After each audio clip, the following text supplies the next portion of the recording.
Pertolongan pertama digigit tikus. Ketika berada di alam bebas atau berinteraksi langsung dengan tikus, Anda bisa saja tergigit dan terluka.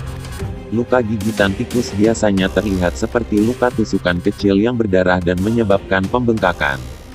Jika gigitannya terinfeksi, luka dapat bernanah. Luka gigitan tikus paling sering terjadi di tangan atau wajah. Anak-anak berusia kurang dari 5 tahun lebih sering mengalami kejadian ini. Gigitan tikus biasanya terjadi di kamar tidur pada malam hari dan lebih sering terjadi pada bulan-bulan dengan cuaca yang hangat, antara April hingga September. Apakah luka gigitan tikus berbahaya? Hal yang perlu diwaspadai dari luka gigitan tikus adalah terjadinya infeksi. Infeksi yang berbahaya ini dikenal sebagai demam gigitan tikus, rat bite fever. Infeksi ini dapat terjadi akibat digigit tikus yang terinfeksi, memegang tikus yang terinfeksi, atau mengonsumsi makanan atau minuman yang terkontaminasi kotoran tikus.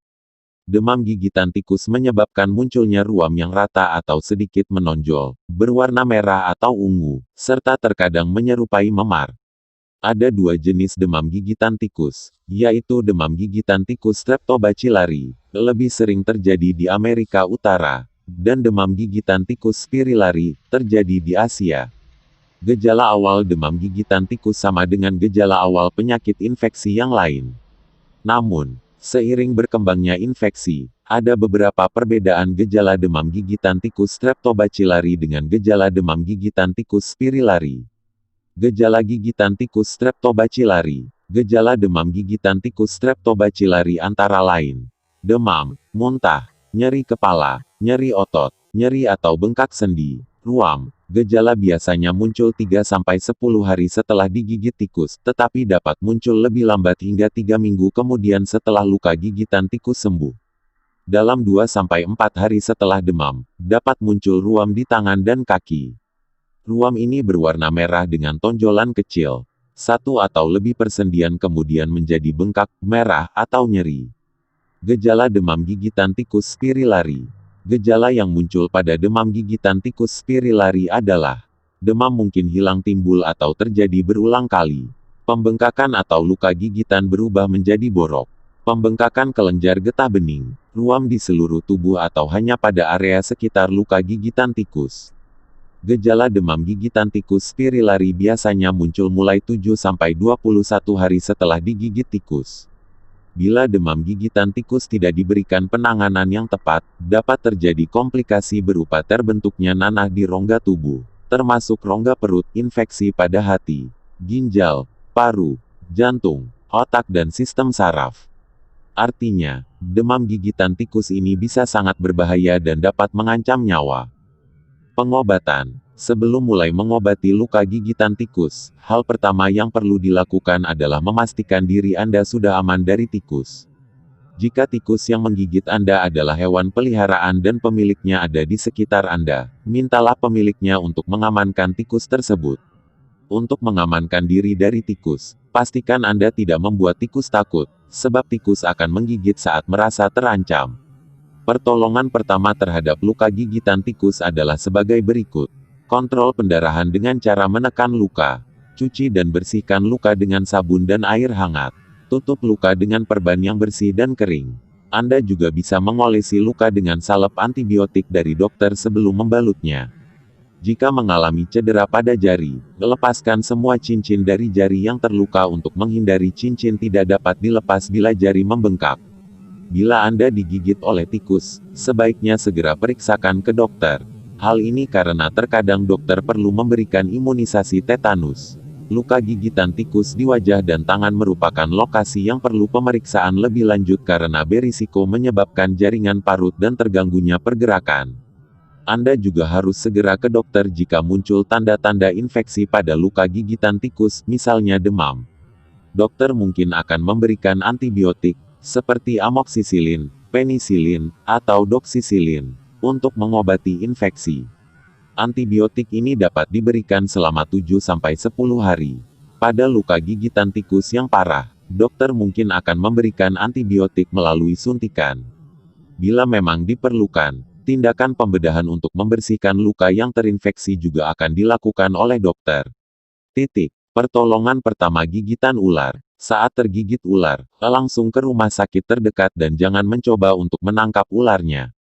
Ular merupakan reptil yang berbahaya. Terlebih jika tersembur bisa ular yang dapat mematikan jika tidak ditangani dengan seksama. Pasien dengan gigitan ular harus selalu diperlakukan sebagai pasien darurat medis.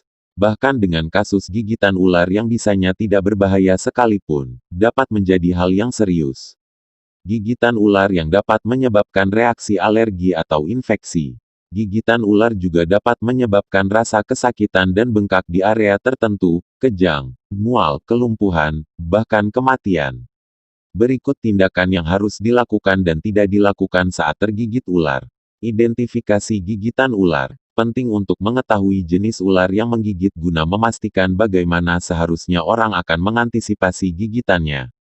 Jika tidak mengetahui jenis-jenis ular dan tidak dapat membedakannya, akan sulit untuk melakukan tindakan selanjutnya. Cara yang paling aman adalah selalu perlakukan gigitan ular seolah-olah berbisa. Gigitan ular akan memunculkan beberapa gejala.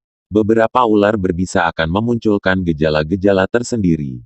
Namun secara umum, gigitan ular dapat diidentifikasi melalui gejala berikut dikutip dari Healthline. Terdapat 2 luka gigitan, bengkak dan kemerahan di sekitar luka, rasa sakit di bekas gigitan, sulit bernapas, muntah dan mual, penglihatan kabur, berkeringat, mengeluarkan air liur, mati rasa di wajah dan anggota badan tertentu. Berikut beberapa cara untuk mengatasi gigitan ular. Hubungi rumah sakit terdekat, catat waktu gigitannya, tetap tenang dan diam karena gerakan dapat mempercepat racun menuju ke seluruh bagian tubuh.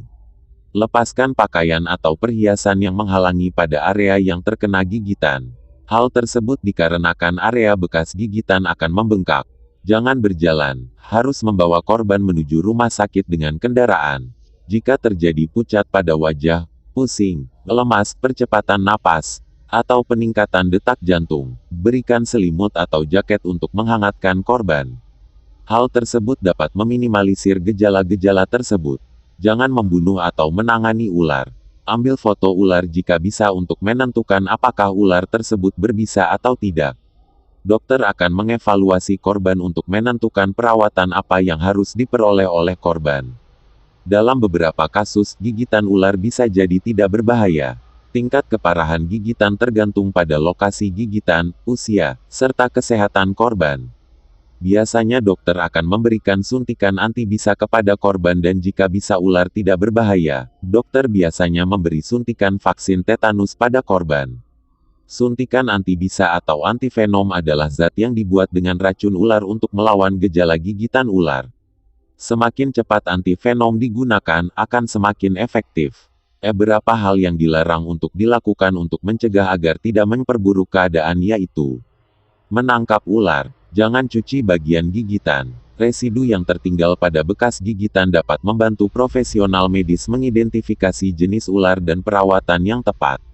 Oleh karena itu, mencuci bekas gigitan dapat menghambat tenaga medis untuk mengidentifikasi. Jangan oleskan krim dingin pada lokasi gigitan. Jangan mengangkat area bekas gigitan ke posisi yang lebih tinggi dari jantung. Memotong atau menghisap bekas gigitan. Jangan berikan makanan atau minuman dan jangan memberikan obat penghilang rasa sakit pada korban.